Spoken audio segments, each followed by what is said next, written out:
warahmatullahi wabarakatuh. Perkenalkan, nama saya Sofia Priyanka Metasari. Saya dari kelas 11 IPS 4. Hari ini saya akan mempresentasikan tentang dampak kolonialisme dan imperialisme bagian bidang ekonomi.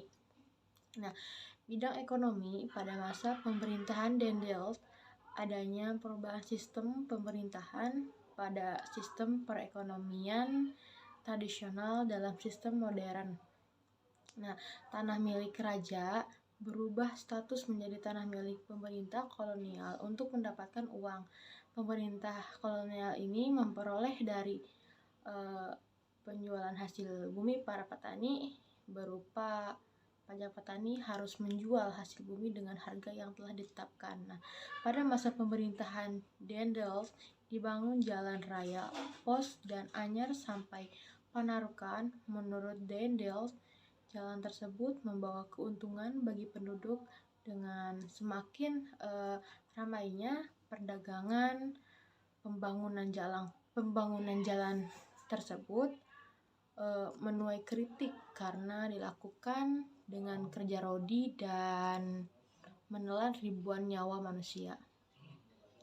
Nah, pada masa pemerintahan Raffles terjadi perubahan sistem kepemilikan tanah dari tanah raja penguasa lokal ke pemerintahan. Nah, adanya perubahan sistem kepemilikan tanah itulah yang menyebabkan pula terjadinya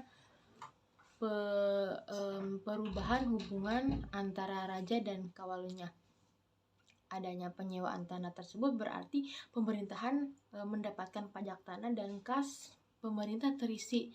Nah, sistem tersebut telah membuka kemerdekaan ekonomi yang didukung oleh kepastian hukum, usaha dan perdagangan bebas mulai dilakukan.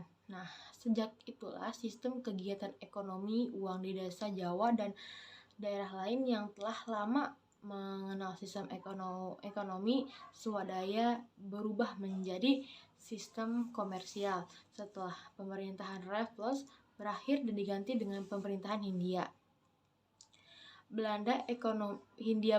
Ekonomi uang terus berkembang dan kegiatan perdagangan semakin luas.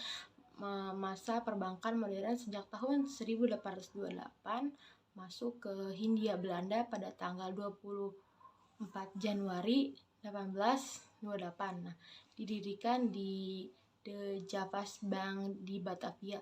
Kemudian berdiri di bank lain. Selain itu juga berkembang bank lain yang berasal dari Inggris, Astoria, dan Cina, dan ada juga bank milik pribumi yaitu Bank Desa. Terima kasih. Wassalamualaikum warahmatullahi wabarakatuh.